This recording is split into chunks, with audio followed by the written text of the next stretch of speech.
ابن خلقان المولود 11 ربیع ثانی 608 ہجری، المتوفی 16 رجب 681 ہجری، شمس الدین ابو العباس احمد بن محمد بن ابراہیم بن خلقان البرکی الشافعی، مورخ اور مصنف، موصل کے قریب پیدا ہوئے۔ ابتدائی تعلیم باپ سے حاصل کی، بعد ازاں دمشق میں تعلیم پائی۔ 638 ہجری میں قاہرہ تشریف لے گئے اور قاضی القضات یوسف بن حسن بخاری کا نائب بنے۔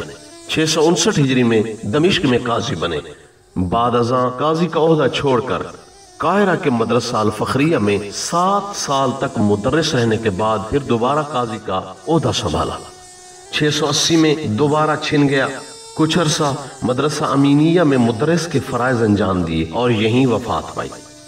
ابن خلقان کی اہم تصنیف وفیات العیان و انباء ابناء ہے۔ یہ کتاب 654 ہجری میں قاہرہ میں لکھنا شروع کی تھی اور 18 برس میں مکمل ہوئی۔